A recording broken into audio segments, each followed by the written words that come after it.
Hello, everyone. This episode was recorded last week before we heard the news over the weekend of Taylor Hawkins' untimely passing.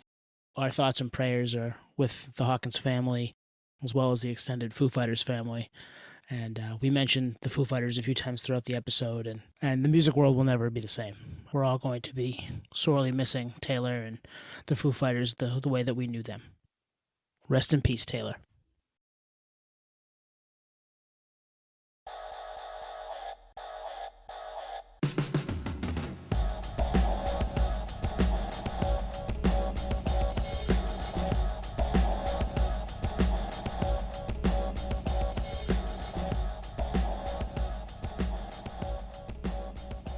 What is up, Podheads? Episode 107 of the Podioslave podcast coming at you right now. I am here, as always, with Anthony. And just Anthony? Where's Nate? What happened? Wait, where is Nate? I didn't notice until now. There's like two other strange gentlemen in my purview. But yeah, it's just Tone and I tonight with a couple of guests. No Nate. He's got a few things going on. He'll be back next week. And a little behind the scenes stuff. We haven't recorded in about a month? A little behind the scenes. Yep. Yeah, so if I'm rusty, I blame it on that. Should we address the people in the room as well? Yeah, or just sure. leave them we hanging? have Seth. We have Sean from the band Trawl, which you guys have heard us talk about a ton over the last couple of weeks. But hey, guys, how you doing tonight? Doing awesome. Psyched to be back on Podioslave. What's happening, boys? We having fun or what? Oh, always. So we were talking it's been 50 episodes since you guys were on with us back on episode 57, about a year ago, right? It'd be April of 2021, which is kind of wild because we've seen each other. We've been in a couple of your shows. We worked together on your song Kaiju King, which was pretty badass, which we've got a couple questions about. But what have you guys been up to as the band Trawl for the last year? Nothing. No. Honestly, we've just been, grinding out everything. We've been working on the few shows we've gotten between the last time we were on with you guys and now. We've just been working hard on getting those shows situated and, make sure they're good shows and have a good time with that. Haven't really been writing new stuff per se. We've just been working on fine-tuning the stuff we currently have and finishing writing some of the stuff that we've had at one in the coffers there. We kind of started recording an EP. You might have realized that considering you guys were in the studio with us to do a song. So Yep. Other than that, we've just been working hard behind the scenes, just fine-tuning everything. I mean, the only thing I can think of that's different is we started the EP and we're almost done with it. So that's the big thing. So yeah, we've gotten extraordinarily lucky in the last year with shows, honestly, because before the pandemic, we were playing, a few kind of like bar type shows, and we got super lucky with right out of the gate last July getting to play at Aura with Murcielago, and we were able to kind of get in front of a booker that was kind of paying attention and saying like, well, I want to put you guys on some other stuff. So nice. It led to us being able to play a couple of bigger shows that were definitely bigger than what any shows that Trawl has played to date. We got to play a couple of really cool shows at Wally's in Hampton Beach, New Hampshire. Mm-hmm. The first one in October of 2021, right, Sean? Yes. With Blacktop Mojo from Texas, a really cool band that has been touring for, I would say, 6 or 7 years. They're probably on their fourth album. They've got a pretty big following at this point. We got to open up for them. And then this past January, which I know you guys full well, Tony, we saw you there, but we got to open for the legendary Nonpoint.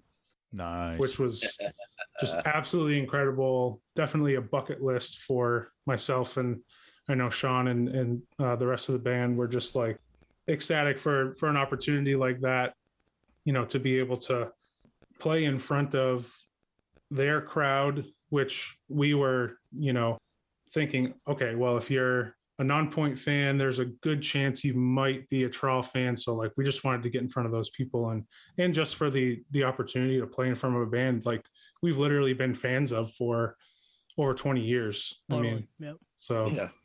I feel like that's rare for someone to come through like that. Because, like, even with this podcast, more so Nate than Tony and I, but like Nate, he works at a venue. He's always around shows. He might toss it out to people. Hey, you should come on the podcast. Yeah, I'll check it out. But like someone actually saw you, you connected with him, and then it actually followed through. Like that's pretty fucking cool. that is really cool. Yeah, we've had it happen several times where somebody has mentioned or promised, hey, we've got some other opportunities in the pipeline we want to give, and usually it's always like, okay, yeah, no problem, cool, yeah, please let us know. And we usually 95% of the time don't hear anything. Yeah. But this was one of those times where we luckily got in front of the right person who could really help us. And he's definitely continuing to do so. I would mention his name, but I think it probably would be one of those things where a lot of other local bands would be just hitting him up. Yeah, so, don't do it. Yeah, I won't do it. No, he was one of the guys that I can't remember if he was a manager or he had something to do with one of the bands we were playing with at the the Asylum. Jesus. For you old heads out there. Yeah, it's forever the Asylum. Yeah. Yeah. Yeah. But he had something to do with one of it wasn't Murcielago, it was the band that came up from New York. And, after the show, we do what we always do. We're as a band, we're very humble and we're very thankful. So when we meet like the promoters, the booking agents, the venue staff, we always say, thank you guys so much. We really appreciate everything.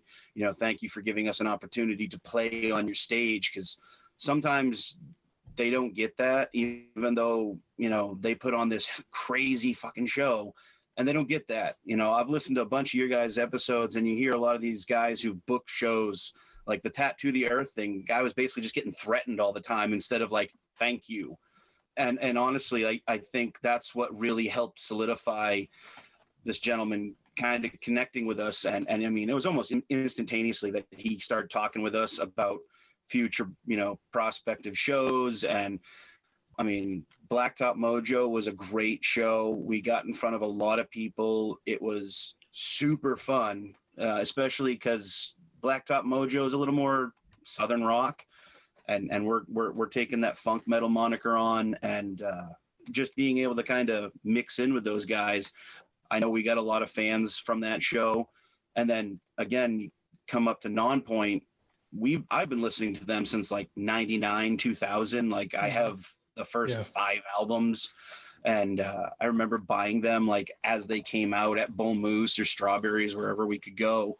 And just being able to get there. And I mean, we got on stage, like we showed up, loaded up, did our sound check, and it was like, all right, wait a second. Like you turn around and there's their friggin' banner behind you. And it's like, holy shit, we're going to be on the same stage as these guys. Like, yeah, we're music veterans in the local scene, but being able to have that opportunity, it doesn't come around often. And when it does, like you got to take it. And I mean, we took and had a hell of a time. I mean, it was great seeing you, Tone, down there. No, dude, so much fun. And it was a full room and people were into it. People were definitely into it.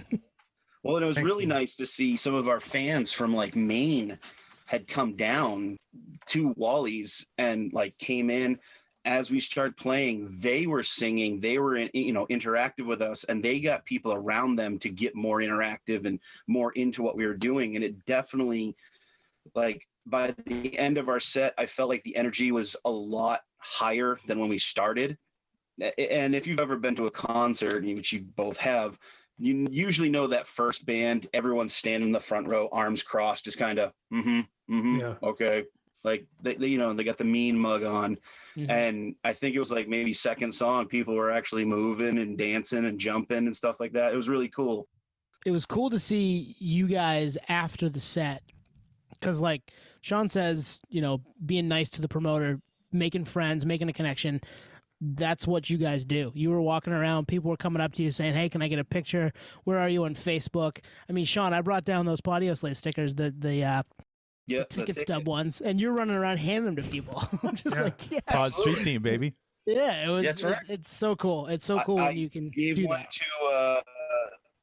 To Antonio, right? the singer of Discrepancy. and said, hit these guys up. They're a great podcast. I guarantee they'd love to talk to you. They've had, and I listed off like 5 or 6 of your guests, and he was like, no shit. Okay. And I saw him take his wallet out, put it in his wallet. And I'm like, all right, cool. I mean, that's one thing I think being in a band has taught me is to, when somebody's trying, you got to give them something, a little bit of push, a little bit of a boost, especially with you guys. You guys are 2 years into a podcast, and honestly, you guys are trying, and the struggles, the trials, the tribulations, and somebody there to kind of be like, hey, check this out, and hand out a little fucking sticker, man. What does that matter in the grand scheme of the world? But when somebody's like, okay, and you know what, maybe they don't look at it for a few months, but they might pull out a 10 to grab a coffee or something like that, and this sticker falls out, and they're like, oh yeah, and they'll check it out. I mean, I've done that. I've been on street teams in the past where I had to hand out, stickers for bands like Relative Ash, which, oh yeah, Tony knows, it's something. You got to try. You got to help. And when somebody's picking up steam, I always try to get behind them and give them a little extra. I mean, I may not be the biggest person in the world, but if I can give out 5 extra stickers that somebody handed to me, I'll absolutely do it. Well, it was much appreciated on our end. Yeah, one thing we've learned from this podcast, and we knew this, but it's been amplified with this podcast, just from us interacting with different people. And we had Jameson Ketchum. He's an author. He was a tour manager. One of the things he said is just the industry is way more connected than you think. So if you're a dick, people are going to hear about it. And if you're a good dude, people probably hear about that too. And that's why we don't burn any bridges. If it doesn't work out with someone, we leave it at that. But at the same time, we appreciate those that are trying to carry the torch, trying to spread the gospel. So thank you guys for doing that. Oh yeah, thank you guys as well. I mean, it really means a lot.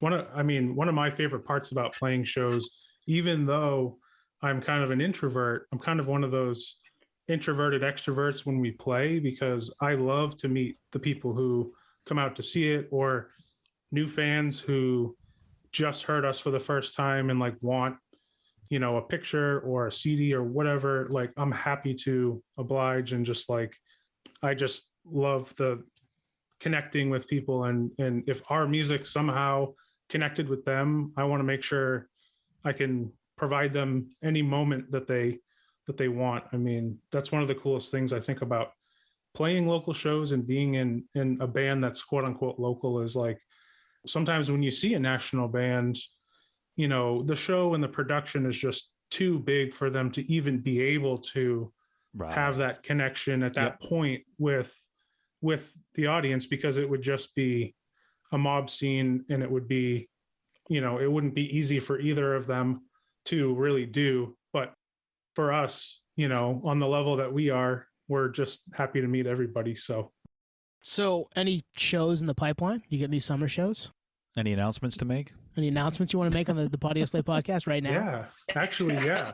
Oh, really? It's nice. funny because we were talking about this, and it's funny to see how certain venues or companies work when you're in a band. You're starting out and you do the bar scene stuff, right? You won't get many Ticketmaster type, pop-ups as a local band, unless you do something you play a bigger venue that needs to sell tickets online and stuff like that. And Seth and I were laughing because we do have a show in the pipeline. We have a few shows actually coming up, but one of the shows in the pipeline, technically we haven't been announced for, but if you're a keen-eyed observer, you'll notice it. I know what it is. Yeah, I saw it. I'll leave it to you to announce it, but I saw it. Yeah, if you follow us on Spotify, you might have seen it. But Sunday, May 29th, back at Wally's in Hampton Beach. Wally's likes us these days, so we're psyched to go back. We are opening up for the band Sumo Psycho. They are a band from Ontario, Canada. They're a very interesting band. They're considered punk metal, but they also have this kind of dance hall aspect where it kind of draws from the reggae dub roots type style, which I thought was really cool because it's something that we've kind of touched on as well with songs like, Vertigo and Ghost Pepper Cantina, a little bit of that kind of, or in Carcharodon, that kind of style. So Actually, they have a song called Vertigo, which they have a song called Vertigo. We should play our version. I was going to say, it's both of your top stream songs. I just looked. Oh, nice. Okay. Well, hey, we'll take that. Really nice. I did. Wow. You should do a split where you cover each other's. Right. Just saying. I don't know if they'd be down for that, really, because her vocals are extremely difficult, and I do not make the right mouth noises for that. You could probably slay my vocals for our Vertigo, but hers I'd be absolutely destroyed on. Well, I mean, as you know, Anthony and I are for hire, so okay. No, nerd for hire. Don't make me pull it all. I know you will. I know. Yeah, I believe her name's Sky. Yep. Really cool, energetic, just like all over the place vocalist, like highs and lows and screams and whispers, and just like really, kind of a virtuosic kind of style of singing. Cool style. The other band that's touring with them, Black Satellite, they're actually a duo from New York, yeah. I believe. Another interesting band. I haven't checked them out as much yet. And some local friends of ours, Mammothor, that are from, I think they're based in Revere, Mass, are also playing that show. Psyched to get back to playing this year. Psyched to get back to Wally's and to open up for another cool national band. I mean, we're just like forever thankful for like these opportunities, because like I said, previous to the pandemic, like we weren't doing anything like this, and we had to play 5 or 6 shows to get in front of that many people. Wow. So it's... Before the pandemic, it was definitely the typical starting band grind where you get, hey, this is our first show, and people will get excited and come out, and they'll be like, 25, 30 people, and you're like, all right, cool, we got like 30 people. Then your second show, maybe the same amount, but then it kind of trickles down a bit. And when a band starts out, there's this ebb and flow of fans, and when you start getting traction, you'll see that the fan base starts to grow, and you recognize it at shows, because you'll play a show in front of a lot of people. 4 people know your music. The second time you do that, 12 people know your music. And the third time, it's like half the crowd knows your music. And you're like, all right, something's going on. It's kind of nice. It feels really good to be on stage and look out and you see like not 1 or 2 people singing your songs, but like 10, and they're all that you don't recognize them. It's like, okay, that's kind of cool. That feels good. I think that's the coolest thing, seeing people, like you said, that you don't know personally. Like, it's awesome to see our friends there, like, with shirts on, just loving it. But like, it's kind of cool when you get to some people that you're like, I don't know this person, and they know our music. How did that happen? That's really cool. So that's really neat. Sumo Psycho actually they opened when Ginger played at Hampton Beach the last time around. So a lot of people know Sumo Psycho from opening for Ginger. So I think that will be cool, because for whatever reason, man, like New Hampshire fans are just absolutely rabid. Like, they're insane. Once somebody from down there like likes our music, they will like follow us on every platform, reach out to us, send us messages, like it's awesome. Like, that's great. So yeah, I'm excited for that possibility. That band is on Napalm Records with like Cold, Devil Driver, I think Alien Weaponry, a couple others. So just also a neat connection. And to get into that what's that term, nerdery. There you go. Love that. Sumo Psycho is under Oracle Management, which is Des Fafera of Devil Driver's management company. Oh yeah.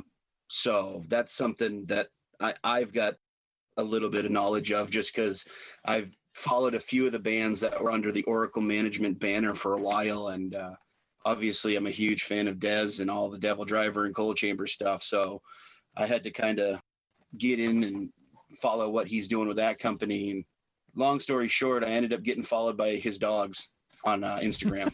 Nice. Hey, kudos to Wally's, and kudos to these tours, because a lot of tours, there's no there's no local rotating spot for a lot of these. All the spots are taken for. It's a package tour, and there's often not a lot of room for any locals. So that's for real. I mean, that's a lost art, I feel like. Yeah. I feel like you're completely right, because it's I mean, for years you'd go to shows and it's like, maybe it's not a huge venue. It's something like Wally's or the Old Asylum. You get these bigger bands and it's like a 4-band bill, and they probably could have snuck in a local band for like 15, 20 minutes. They get 4 songs, 3 songs, let them just rip up the stage, get the crowd warmed up.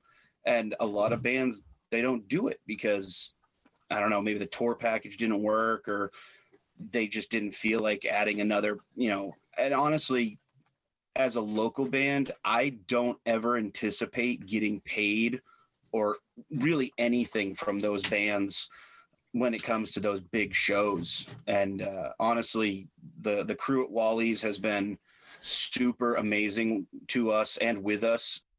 They're always there to help us out. They're always there to take care of us, which as a local band, you don't usually get. You usually get the shaft. Here's like 4 slices of 2-week-old pizza and like really flat beer that, you got to use a couple drink tickets for. And it's like, I'm pretty sure this keg was tapped like 6 months ago. It's not good. Or they'll make you sell tickets as the local act. Yeah. That's true. Yeah. Sean and I have both been part of projects in the past who played shows that peddled tickets for many of those kind of national opening slots.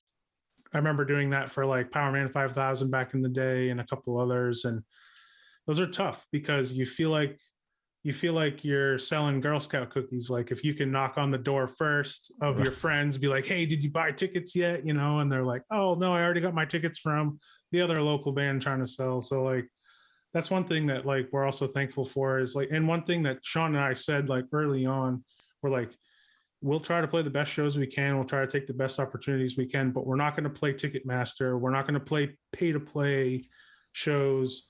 I'd rather set up our own show where we have more control and be able to kind of make our own rules than be at the mercy of those type of what I would call like almost like predatory, practices. So like, that's what's so cool about these is like, they haven't asked us for any of that. They're just like, promote your asses off and do the very best you can.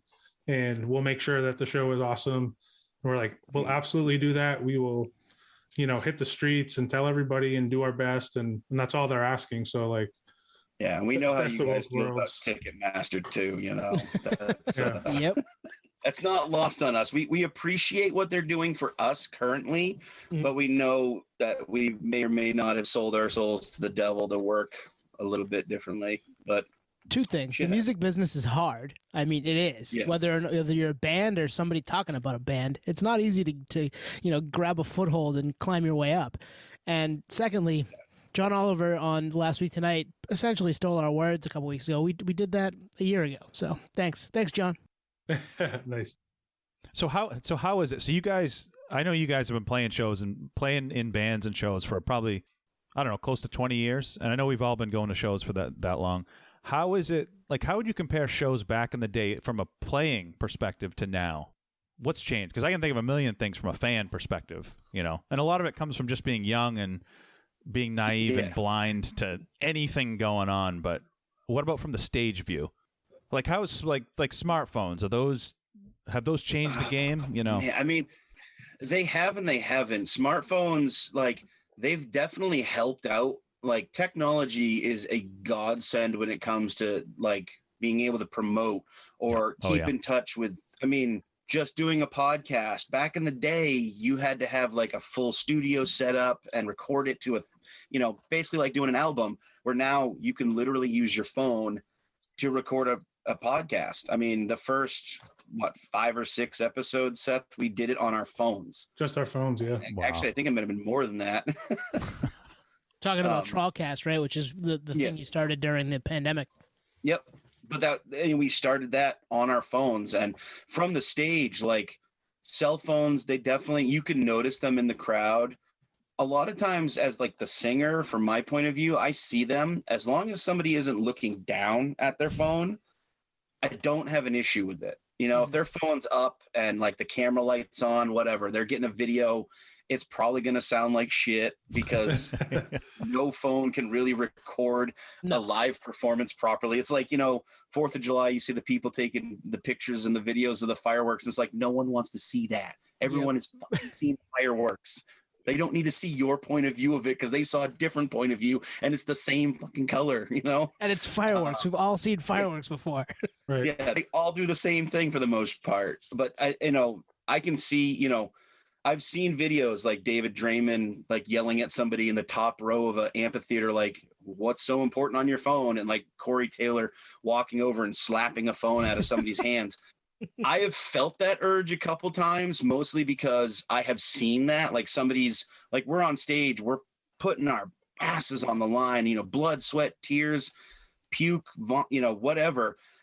And then you look and there's some dingus in the front row, like, you know, sexting his fucking sister wife or whatever. And it's like, dude, Oh, God. phone, motherfucker. Yeah, at some point, like if you're right in the front and you're on your phone, you're being a dink. Yeah. At least get out of sight or get to the back. I mean, I've been on my phone plenty of times, but not front row. No way. Right. Yeah. Front row, you kind of have a little bit of a responsibility to, you know, help the band reciprocate that energy, you know, from the crowd, I think. I mean, and most people in the front row are psyched enough where that's the case. Like, they're not just like looking at their phone, but yeah, like from the time we started playing to now, I'd say like promoting is so much easier now. I remember having like, you know, SMS text message chains where you're like trying to like message people about the show that, you know, the day before and stuff, or like the week of, and or picking up the phone and making a lot more phone calls and being like, you know, we're playing and you know, hitting up the old port with flyers, you know, printing countless flyers and stapling them up and then having somebody staple theirs. Kinko's, man. Yeah, going to Kinko's. $30 on flyers, and then you're like, oh, our printer's down because you killed it. And it's like, God, I need like 30 more. And they're like, you've printed off 200. It's like, that's not enough. Yeah. Isn't this what you do here at Kinko's? Come on, guys. Yeah. Only to have someone staple over it the next day on the telephone. Or Nate tear it down as soon as it goes up. I've literally seen a guy walking behind when I was flyering I was working as a roadie for a friend's band. I was literally flyering the old port, and there was a guy 2 friggin' poles behind me covering the friggin' flyer I just put up. Like he would just bam, bam. And he's got like the staple like hammer. I was using a staple gun, and he's just like, bump, bump, and he goes to the next one. Bump. I'm like, dude, what the fuck are you doing? It's a turf war. I'm putting a flyer for my show, and I'm like, fuck you, man. Like, I mean, like eschew it. I remember standing outside of bigger shows with the handbills. Oh yeah, and you know the here, you throw this away, right? Handbill. I remember standing outside of Alice in Chains when they were at the Civic Center because our band had a CD release party happening like the next weekend at the Big Easy. So we're like, you know, me and our singer were like handing out handbills while people were coming out, stuff like that. It is kind of like, because we came up in that time, it definitely is like, I kind of romanticize about like print is cool. I still like print, but obviously the modern channels make it so much easier to promote from that respect. And I don't mind the cell phone so much. I think I realize why larger bands kind of despise them, or there's a lot more disdain out there. Like I know, for instance, like a couple of years ago, I saw Jack White with the Raconteurs, and they've got the Yonder pouches where you've got to lock up your phone. I actually just went to John Mulaney this past week, and same thing. But I think at that level, if you're going to experiment new material, if you're going to play something, try something new, or you're just touring, there's a little bit of, you know, not wanting to give the farm away, wanting there to be a little bit of exclusivity so that you're not just like, the entire show is not just available on YouTube immediately. And then everyone for the, you know, it kind of ruins the experience a little bit. But at our level, like if anyone actually cares enough to take a video of our band and put it up online, we're like, cool, man. Cause that means more eyeballs on our band, and it's not really a deterrent. It's not really a negative for us. But if we were Tool or Metallica, then it would be like, oh, well, we had this cool, visual set that we like spent tens of thousands of dollars to make it something special for the tour, and you guys just kind of gave it away. So, well, and it's not going to hit the same as being there too. So it takes away from what they're trying to accomplish, right? I mean, right. That makes sense for those bigger acts. And Like, I'm kind of surprised we don't see more of it. I'm kind of surprised on the music side. I know in the comedy side it happens all the time because they're working out new material. And like you said, Mulaney, I know it happened for Chappelle when he was in Portland 6 or 7 years ago.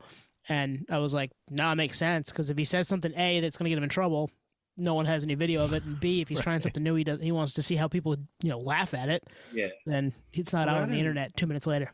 I mean, there's also just with entertainment of all kinds, there's just this law of diminishing returns where once you've seen or heard something, it's just a little bit less new, a little bit less unexpected or exciting because you see the same image a million times. You're going to scroll past it in your feed. You hear the same joke 4 times. It's not as funny as when you heard it the first time. So it's like there definitely is, you're giving up something by being so accessible in that respect. But as I said, for the most part with Trawl, it's all positive because we're 100% of nothing is what I'm saying, like we're just we're happy to get a little bit of traction where 20 people in the crowd at Nonpoint had their phones up and they took a video and put it up online, and then somebody new is going to hear it and say, who are these guys? Yeah, totally. Yeah. I mean, I will agree with Seth. Like having the video, like I said, it doesn't bother me if somebody's taking the video. That's fine. It's the looking down when your attention is fully gone. And I think most performers are the same way, whether it's music or, acting, whatever is a live performance. If somebody's engrossed in fucking Tinder or fake book, whatever, that you can, the energy, you can feel it being sucked away from there. And you kind of, turn your head and you keep catching it. Well, you try to look out and see different things. And okay, that guy's jumping around and he's got his calculator out instead of his camera. Like, all right, whatever. Okay, that chick's taking a video. This guy is still on his phone. Like, it catches you no matter what. But times have changed, and I think it's for the better. Crowds, in my opinion, I feel like crowds are way more, especially now that we're getting back to somewhat normalcy after like post-pandemic. I feel like the crowds are way more interested and excited to just be there to experience something live. I bet. I could see that. Definitely. The live stream stuff was really cool, and I loved watching a bunch of it. But at the same time, smelling that nasty bar that you don't want to go into because it smells like urine, and it just the beer tastes funny. I'm pretty sure there's a dead possum in the corner. There's something about being back in there and just having a good time, Well, we all loved it and we all missed it for 2 years. So, getting that back is obviously exciting, and it's been, slow rollout, a little bit of stuff here and there. Been to a few things. I mean, even that show in January, I was like, should I go to this? Am I going to get sick of this? Like, there's just so many people here, and fortunately, I didn't. But you guys did okay too, which is good. But man, it's exciting. We got away fairly scot-free. We did have one member get sick shortly afterwards, and it was nothing major. He's doing okay. Yeah, he's fine. Good. Yeah, he's doing good now. Yeah, that was definitely a choice back in January for sure, because, I remember talking to my dad on the way to the venue, and he was like trying to be nice and excited for me that we were playing such a cool show. But at the same time, he's like, how many people are going to be there? 500. Okay. You got your mask. You got your booster shot, right? He's just kind of like, you get your second booster, right? Yeah. You get your third. Like, 5G's fine. Yeah. What a weird world, right? I mean, geez, you get one of the biggest shows or the biggest show you guys have ever played, and you've got to be like do we take this? Whereas Right. 3 years ago, you're like, hell yeah, we're taking that, and we're gonna promote the hell out of it. That's tough, man. That's tough for anybody who's trying to come up right now. Oh yeah, Definitely. I mean, and there were some jokes. We had some little dark humor going, and we were laughing about, oh, that guy gave me COVID, because there was so many people at the show, and honestly, like it was definitely the Wild West. Like, masks be damned. COVID. New I Hampshire. was going to say New Hampshire. When Live I went free there or last die, year, baby. I was in the minority, and this was over a year ago. Yeah. Yeah. It's the Florida of New England. Yeah. It's the deep south of the north. Yeah. We love our neighbors to the west. We do, yeah. And you're right. I remember standing with you, Seth, after, and like people coming up and asking for pictures and stuff, and then we'd look at each other like, man, what are we doing? Yeah. There are a lot of people What are we here. doing? This is getting uncomfortable. Yeah. It got to the We had point where hand sanitizer. hand sanitizer. It got to the point where you can't even get away. I tried, so like we had this spot behind the pool table where like Justin and his lady, our guitar player and his lady, like were kind of hiding back there, and they got back there quickly, and it was, but before like people started coming up to the merch table, and I got like swept up in the World War Z zombie swarm of the post-show fans, and it was just like, yeah, I'm in it. I'm in the pile. There's no going back from this. Like, fuck it. If I'm gonna get COVID, I'm gonna get it, because it's too late at this point. Well, as Brian Fair of Shadows Fall said, the COVID soup. Yeah. COVID Yeah. soup. Yeah. Dive into the Yeah. COVID soup. Yeah. All right, so you played a bunch of shows, but what comes next is new music. So you guys, at this point, about a month ago, right? No, not even. Yeah. A couple weeks ago, released Kaiju King. And Yeah. for some reason, you asked us to do vocals on it. I know, right? What led up to that? Was this like a band meeting? You're like, all right, we're desperate. Who can we rope in? What happened? We were weren't that drunk. desperate. No. Actually, it was just, honestly, Seth and I were talking, because Seth and I talk a lot about band stuff and non-band stuff. Like we're always on Facebook or text message texting each other about random shit all the time. And I was saying to him, I was like, this song needs something else in that bridge. Me in there doing what I'm doing, it works, but not really. There's something missing from that part. And we just he was like, well, do you want to double up vocals? He's like, do you want me to lay down some vocals on it? And I was like, yeah, doubling and putting you on to make 3. I was like, you know what? Let's have the Podioslave guys come on. Yeah. And it was literally, he was like, that's a good idea. And I was like, yeah, why not? They're going to be in the mix, and we're trying to make it sound like a cavernous cult praying for their god to come out of wherever he's hibernating from. And the ocean. yeah, and it just happened to work that we know you guys have this love of liner notes and seeing all the nitty-gritty details in there. And I was like, you know what, let's get these guys in. I know I hit you up, Tony, and you were like, fuck yeah. Yeah. Didn't take long to say yes. Yeah. I was like, I think that the text message had barely gotten through, and then all of a sudden it was like, yes. I was like, oh, it didn't even say delivered yet. What the fuck? Time and place, I'm there. Yeah. But it was a conversation, and just I wanted to add more. And actually, the notes, I don't know where they are. I have them somewhere in my house right now. But I actually called you guys our Kaiju Choir. Yep. Nice. Because that was, it was what it was needed to be there. It honestly, 100%. If it weren't for you guys, I don't think that song would have come out as good as it came out. You'd have found somebody else. I mean, come on. Nah, man. Nate should have flown out for it. Nate should have. I know, really. Well, I'm feeling like I might have something special for Nate. Nice. And it may not necessarily be on this EP. He might get a solo feature on a next EP. Ooh, but wow. I If you're have listening, Nate, if you're You hear that, listening. Nate? He's not listening. He's not listening. He doesn't even listen to your episode. But no, it was, getting you guys in, because I know how much you guys love the smaller aspects of music, and being able to tell, where it was recorded, who recorded it, who was the engineer, who was the producer, you know, how many different drum changes were done in the studio for this one song. I know you guys are huge fans of that, hence the nerdery, and it had to be you guys. It couldn't have been anybody else.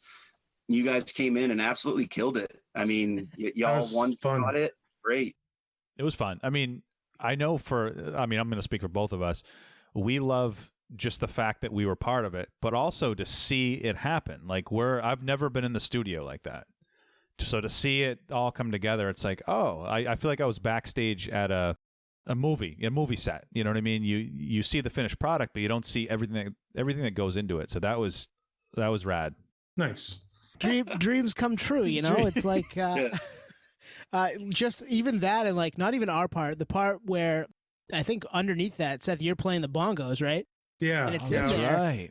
And Yeah. we listened to you lay that down, and you did it like right. 3 or 4 times to get it right, and it was just cool to be part of that, even though, you know, obviously that's not our part, but it was underneath the part that we were part of. And man, all that shit's fucking cool, and we were pretty excited about it. I'm still excited about it now, as you can tell. But to see it turn from what it was in the moment to what it turned out to be, which is the song Kaiju King, which we played at the end of our episode last week. Go listen to it right now. The song is badass, and it came out fucking flawless. Thank you so much. That means a lot. I mean, yeah, that actually was the first time I've ever played drums on anything. I love hand drums. I've been playing hand drums a long time. I can play hand drums way better than I can play a drum kit. So I had been like talking to Gary, our drummer, and I'm like, dude, I'm hearing like a hand drum part on that. And he's like, go for it, man. So I actually had to borrow a djembe from a friend of ours downstairs. And I was like, all right, I'm doing this. So that was fun to be able to actually get, a small hand drum, extra percussion credit on there. But yeah, that song was just super fun to record, and so fun to have you guys a part of it. I'll say I'll speak for Seth and the rest of the guys too. Y'all are welcome to any jam session or recording session. You guys want to come down and check it out more. We still have a couple songs to finish up. So if you guys want to come down and just sit in and enjoy watching us be idiots and get to hear some of the fun outtakes we have, because I fucked up my vocal line, or Seth's in the background while we're setting up the vocals, and we auto-tune something for a ringtone, you know? I wish the stars aligned that we had that available to us right now, so we could put it as like a hidden track at the end of this episode.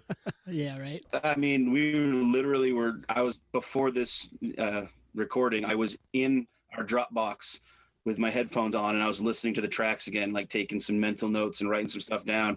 And one of the songs that we have, I think it's like 90% complete, there's a hidden track on it that Justin just kind of shifted all the audio over on. And it's Seth and I being idiots, like while we were setting up to record vocals. And you can hear me like being a smart ass. And then I said something that triggered Seth, and Seth does this. And I was like, I need that as my ringtone for Seth to call.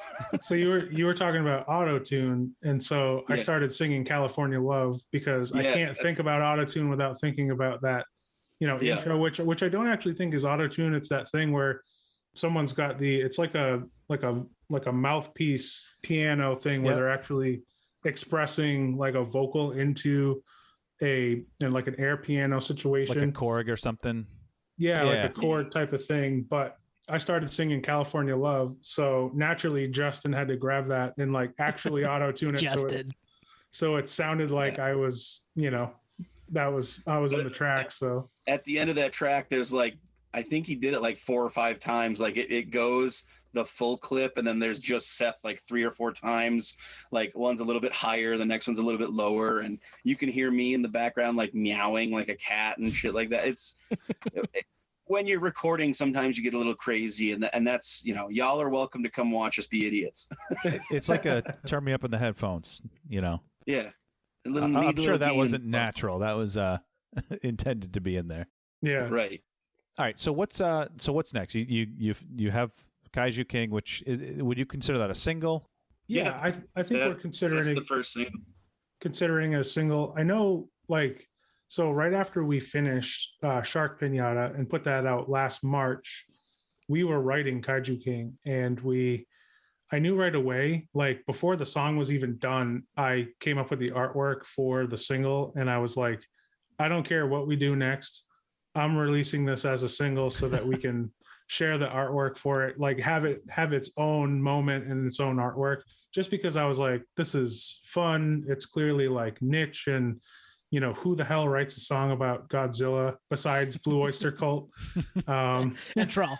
and Trawl? Sean's raising his hand for those at home. But we just knew it was like this fun thing that we're like, okay, before we get to put the rest of it out, I think we need to release this, and we'll call it a single if we can call it that. It will be on the EP, and we're at this point, Sean, what are we about? We're a little bit more than halfway done, I would say, with the EP. So yeah, we've got Kaiju Kings finished up and obviously released. Another song on the album, I'll just name it Shannons of the Bay. That song is basically done. It needs to be mastered. Nice. The last 3 tracks on the EP, we have guitars done on and drums done on 2 of them. And I think the bass line is like 90% on one of those. This coming Wednesday, we're going to be doing the drums on the final track. So we'll be well over halfway done with the EP. And I'm excited for it. I think it's definitely going to show a different aspect of Trawl, where Shark Pinata was definitely, with the artwork and the songs we put on it, it was much more lively and fun, and you could tell some of it was really goofy and some of it, it was more goofy than serious. This one has a little bit more serious tones in it, and it's going to be, I think, a different perspective for people to check out Trawl for. We have a goofy song here and there, yep. But some of the lyrical content is really, it's again trying to push that positive message and that positive energy that the band Trawl is focused on and bringing to the world. And I think it's going to be fun. I think a lot of people are going to have fun with this. The artwork for it is unbelievable. The songs are great. I think it's going to be a good time, and I'm excited for people to get a hold of it. I want to get it done. Like, I know. But, having to go work a 40-hour-a-week job is bullshit. Yeah. So that's the thing, is like, we all want to do the Foo Fighters documentary style of recording an album where you like rent a house and nobody works or does anything else for a month or 2 months, and you just literally go in and you come out with an album. I would love to do that, but the reality is like, as local bands, kind of the untold story of every local band is everything else you have to do in your life in order to just be able to play music and to be able to record and to be able to play live shows. And literally, you're kind of working in spite of the rest of your day job and your life. You're kind of, you have this duality thing going on. And like, I want nothing more than to just like be able to go in and finish. Like, we've got ideas for 10 more songs that we, like, are half done. And like, we could write a full length and, release it next year. And like, there's so many things, but we kind of have to work at the pace of responsibility, which sucks. Yeah, we can relate. I mean, we're lucky to scrape 2 hours a week, to do these podcasts. So we can relate. Yeah. But kudos to you guys for, how many times do you guys practice a week? A couple times? Just once, just really once. Well, there you go. Yep. Yeah. We get our Wednesday nights to, hang and do whatever we got to do, whether it's jam out the songs and get ready for a show or track. Usually we'll focus on one person and we'll track one part a week. So this coming week, we're going to track drums on one song. The rest of us will just be basically coaches and making sure if you heard something that was off or a miss, like we'll all kind of, jump in and encourage each other and hopefully not drive each other crazy, but like, try Although to be that like, helps. Yep. well, it does too. And I feel like I love when someone's like, hey, listen, like I heard this, but try it this way. And I'll try a couple, like, cause sometimes you get in your own head about something and it's hard for you to tell if it's good or if that was the take, or if it was, if there was hesitation or so.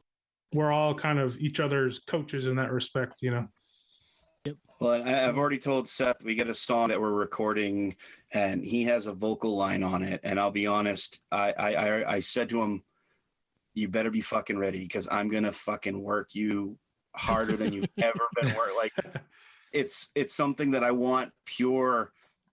Like the energy from this needs to be the right energy, or it's just not going to work. And I know Seth has it in him.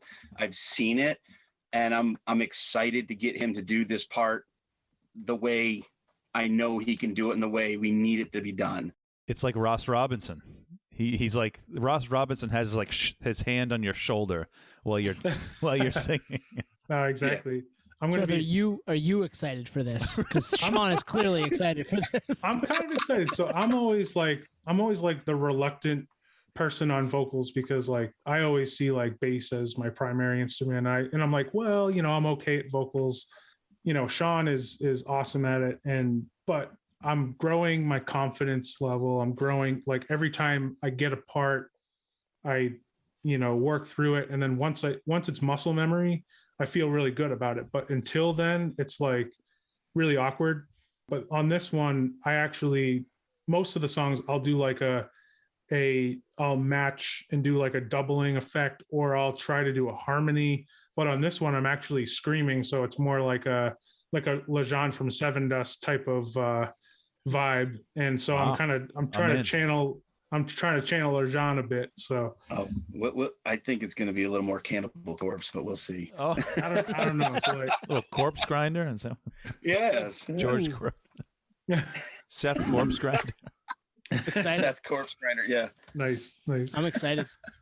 But yeah, it's going to be a fun EP. I think a lot of people are going to be excited about it when it hits. And like I said, the artwork for it, kind of going back to the Kaiju King artwork, where Seth had already had that done. If y'all are interested, we do have t-shirts and sweatshirts now available. You got to go to trawlband.com and you can get that single artwork on a t-shirt or a sweatshirt, which I'm excited about because it looks really awesome. So yeah, go do that. My shirt's on the way. Oh, nice. Dude, thank you, man. Yeah, I mean, I had to. I'm on the song. So. Right. You're on the song, yeah. Support the scam. Well, you guys will get once we get the actual albums in, like you guys will make one of those like placards that has like the disc and then the case and your name. Nice. Like we'll take a Sharpie and like circle y'all's names in it. So we'll make you guys a couple of those to hang up. So when the CD drops, that will be all over, or the EP, all that'll be all over our social media too. So keep an eye out for that. I love that you're pressing the CD. I mean, that tells me that you're probably over 30 years old, which you are. Yeah. But that's an attention to detail. Like a lot of bands, I think these days, with vinyl backed up, they're probably not doing anything. Just throw it on Spotify and throw it on Bandcamp. Maybe someone will kick you $5. Yeah. So I love that. I love that you guys are still doing that. Thanks. Yeah, the digital is great for spreading far and wide, and unfortunately, I feel like the problem with digital, and it's been this way since we started putting stuff out digitally. It does spread far and wide, but that far and wide gets very thin. So you'll get, we have fans in Italy and in Australia and Germany and Poland, but it's like 5, 10, 3, and it definitely spreads it out. But the physical media, like you said, us being over 30, the physical media to me really helps solidify the home base where, you can go on and listen to whatever you want on Spotify, but if you're in your car and you don't have a jack, you don't have wireless headphones or whatever, you need a CD to pop in. You got an older, like an 80 or a 92 Corolla or something like that with a CD player. You got to pop it in. And honestly, the physical media, I mean, I'm a fan of it because Seth and I have talked about, collecting vinyl and stuff, but it's it feels good. It smells good. You know, it's that thing that you can physically touch. Whereas when you're on Spotify, it's your phone and there's usually weird ear gunk on it. And you're like, I'm going to put that in my pocket. Never mind. But you can still listen. So yeah, you know, forever a fan of physical media, and Yep. where I'm still not writing off the fact that like I really, really want to press on wax, and I don't know how it'll happen, but I'm thinking either this time around or next time, putting together almost like a compilation of everything we've done so far on either a 1 LP or a 2 LP. That way there we can kind of get the most for our money in terms of, if you're going to press a vinyl, you might as well put as much material on it as you can. Yep. Mm-hmm. Yep. I don't know when it'll happen, but I'm not writing it off, because like I love vinyl, and that's my preferred medium if I'm going to buy physical media. But of course I love CDs, but I have a special place in my heart for vinyl for sure. So Us too. Yeah, Yeah. we're the same way. Hey, we'd buy it. yeah, we see the Sunday Spins post that Nick yeah. goes in Yeah. pictures of Every week, I know. baby. the record store. I love seeing Yeah. those. For a long time on Instagram, like weekly, I was putting up pictures of my collection. I've fallen off, but like I love spinning vinyl, and like I need to start doing that again, because I don't know, it's just something I miss. But yeah.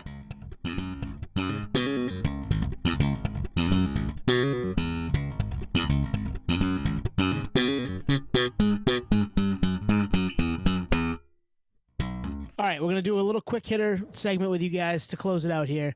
We're excited. Obviously, a lot of tours have been announced. Maybe we have tickets, maybe we don't. What shows are we all excited for? We're just going to give one for the upcoming spring, summer. That isn't your show that you guys are playing, because we're excited for that too, but something that you're going to go to as a fan. So let's lead off with you, Sean. What are you excited for? Something you got maybe get tickets for, you haven't gotten them yet, but you're going to.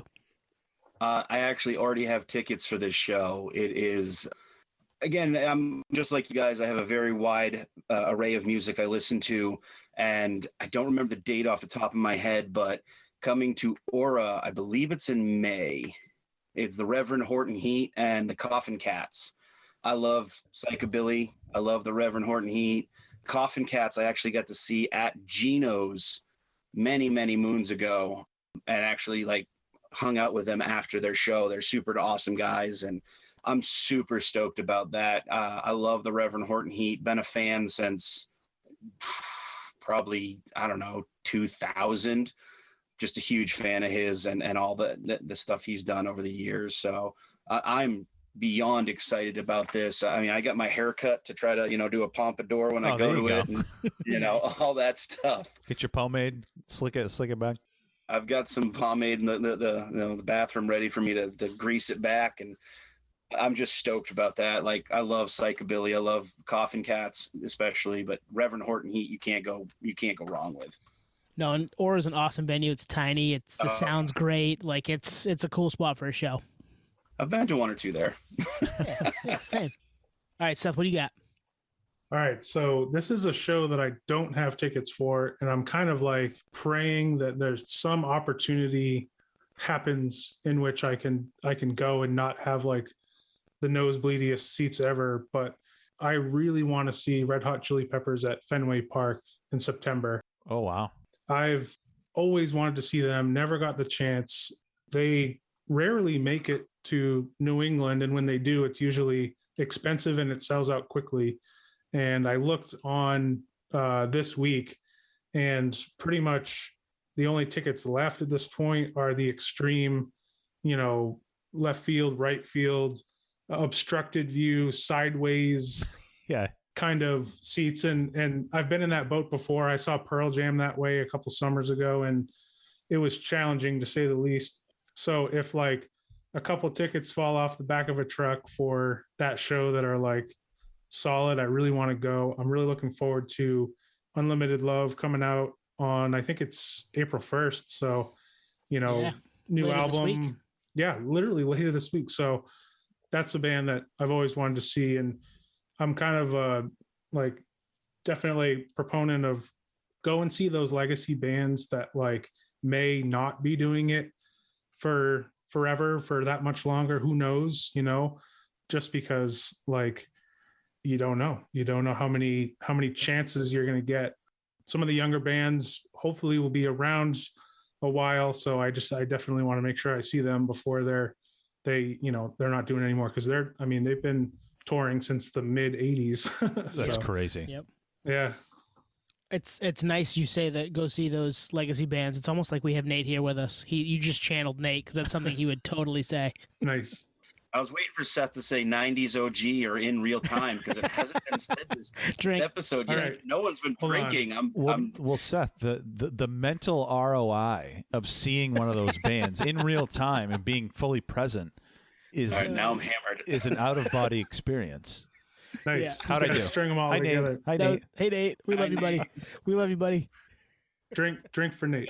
Yeah. Drink for Nate right there. The trade spend to advertise for that tour is through the roof. I could imagine. Yeah, I said it. I said trade spend. There's other things I'm excited about, but like I think that one would be bucket list for sure. Yeah, I'm the same. I haven't seen them, and it needs to happen. And that's, you said it's September. It's right around Labor Day, if I'm not mistaken. It's September 10th, which is actually my wife's birthday. So yeah. I know. Yeah. Busy time of year for me, but as we've said on this podcast, that shouldn't be a deterrent anymore, because we had it gone for so long, right? Like, find a way. Exactly. We'll find a way. All right, Twine, you or me? I'll give mine real quick. There's a show I do have tickets for. It was originally scheduled for 2020, rescheduled for 2021, rescheduled for May of 2022. It is Deftones and Gojira at Mohegan Sun Arena. I bought tickets. I might have to fact check myself, but I'm pretty sure I bought them face value when they dropped, and it was like $60-$70. They're going for $250 a pop on the resale market. I'm going with my dad, and I've dragged him to shows before, so he's along for the ride. But I'm just curious, like, who's the bassist? Like, is it Seth? Right. Is it like who's the Deftones bassist? Oh man, I would jump at that audition for sure. Very sorry, Sean. You'd be a hired gun. You wouldn't be a permanent member. So just you gotta accept that. No, exactly. I know the Sergio situation is very interesting, and like I haven't heard. I don't know if you guys have seen, but like I know Sergio put out a video and he talked about why.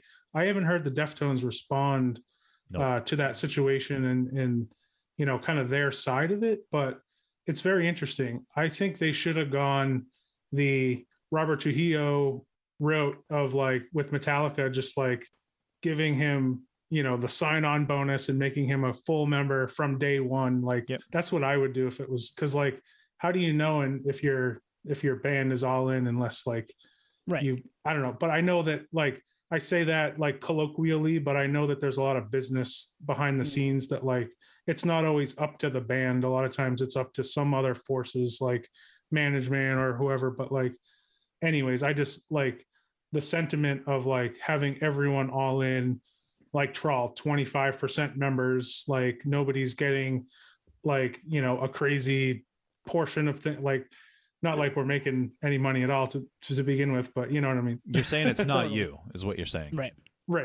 Not yet. Not yet. So yeah, I'm stoked for that one. I can't wait for that one. And then they'll play. I think this might be the first opportunity that they'll play stuff from Ohms, and it's true. Exactly. I'm jazzed for that because there's some heavy Deftones riffs on that album. Yes. Deftones, also someone who's held one of those Podioslave stickers, so pretty excited about that too. Right. Thank you, Nate, for meeting him and Be Real a couple weeks back. What do you got, Tone? What are you seeing? You're seeing a bunch, right? I'm seeing, the big one's Foo Fighters in Bangor, which I haven't seen them since 2011 with the aforementioned Nate. He just gotten back from, we've told that story, he just gotten back from California. He flew into Boston, took a cab to the Garden, met me in the parking garage, and we drank Cali beers that he had in his bag before we went into the show. So, nice. That's how we roll here at the Podioslave podcast. But I'm seeing them in Bangor, going up with a couple of work buddies, staying the night before, go to the casino, and then getting up the next day, going to the show. Gonna have a blast. Super stoked to see the Foo Fighters again. It's been 11 years, and I mean we've talked about the Foos a ton here. we're huge fans and excited to hear Medicine Midnight stuff. Excited to hear stuff from all the stuff that's come out in the last 10 years. So, Foo Fighters in Bangor, Maine, which I think is the first time they've been in Maine in 21 years, something like that. So, pretty cool. Nice. Actually, the last time they came was with the Chili Peppers at the Civic Center, when it was a Civic Center. Wow. That would have been such a cool show to see. 98? 99. Yeah. Yep. Where was I at that? Damn. Well, I know. I didn't go seeing either. that. I know. Dude, we were puppies back then. Wouldn't need a ride to that one. I was going to say, well, like 99, I will say, I think 99 was my first big show. Like I had gone to like local shows and stuff, but my best friend and I saw Tool at the Civic Center in 99, which was like literally like 2 weeks after 9/11. And it was just, you know, like obviously the best like show experience ever, being the first ever like big show, and then seeing a band that like, you know, we were so enamored with at the time and really still are. I mean, I love that band. So you mean 01, right? Oh yeah, 01. I'm sorry. Yeah. 01. Yeah. Yeah, I remember they came. I didn't go to that one. I saw them in 05 was the first time I saw them. So yeah, you're also right. It was 01. Yeah. Tool always comes to Maine though. I'll give them credit. They do. Yeah. They do. They love Maine. And APC, right? APC came in APC used to come too. 03 maybe, right? Yeah, and 11. They were here not that long ago too. Yeah. 11, 10 years ago, whatever. But so yeah, that's what we're excited for right now. There's more. I mean, we're gonna go see you guys probably here. If you're back at Aura, that's in our backyard. We'll have to get our tickets for that, and hopefully some more stuff this summer, right? Oh, for sure. For sure. Yeah, we've got stuff in the pipe works. You know, there's a lot of fun stuff we're going to be announcing coming up soon, and we just hope everyone comes out and has a good time. And you know, if you see the Podioslave guys, give them some shit for stickers. You know, if you hear them and know what we sound like, say hey. The only thing that I'm concerned about is if we go see you, you'll be like, get up here and sing this the part. And I'm like, that's a studio trick. You guys did. I'm not cut out for that life. You signed on the dotted line. You now have to come on stage to sing that song with us. I'm going to call the Kaiju choir up. You guys have to come on stage. You'll go with Seth. You could be on that side. You know, you could stage dive, whatever you want. But we need the mouthpiece. Signed a contract. The mouthpiece with the cord hooked up to the cord. Nice. Yeah. Give it some auto tune hooked up, and I'm in. Nice.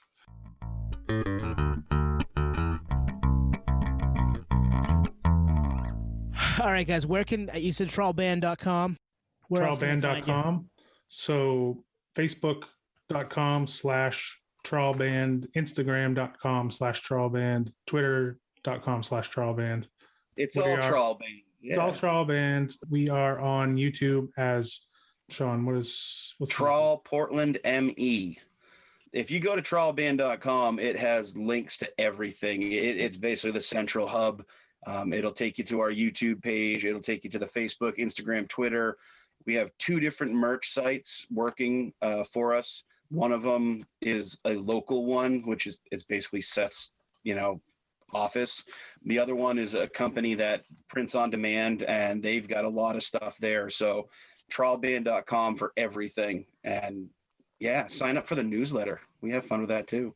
Yeah. And check out the Trawl cast. You guys got the Trawl cast rocking again. So yeah. Yep. Check that out. We've been on there before. It was a ways back now, but go back and listen to us on with those guys from 2021 as well. I think, right? About a year ago. We did a home and home. Yeah. Cool. Check out podioslave.com for our stuff. And I mean, we'll be back next week, right, Tom? We'll do this again. We enjoy it.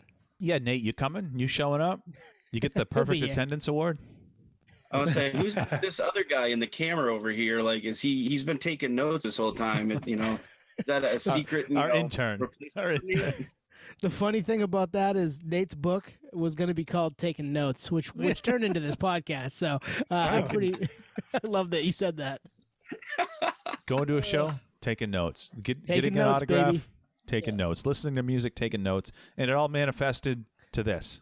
Missing the Black Crows because he's in the parking lot with some random taking notes. Nice.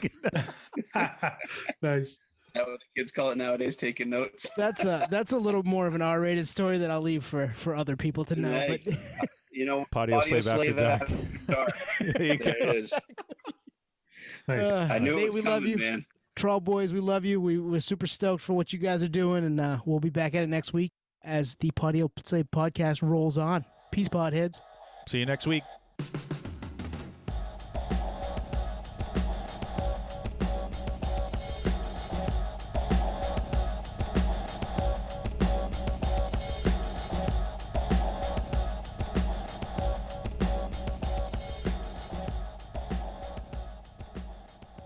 No, we need That was them. fun. Give us something. You got to give us a Kaiju King or a da da da da da da da. All right, let's see. Like, what can we do? Or give us a Seinfeld bass line or something. Something funky. I don't know. Like, Has those audio a sign-off. recordings. You guys want that? You can Yeah, we could take a little Seth bass line to put at the end there. That'd be Sure, awesome. yeah. But, I you want to can talk send one you of those? push my microphone away and scream. It'll wake up everyone in my house. Actually, Don't we, do that. We threw on Twitter about hidden tracks, so this will be a hidden track. Yeah, Oh, we nice, could do that. cool. I'll send you guys a couple bass line things. Yeah. Ladies and gentlemen, the sweet soothing sounds of Podioslave After Dark. There's the secret song right there. Nice.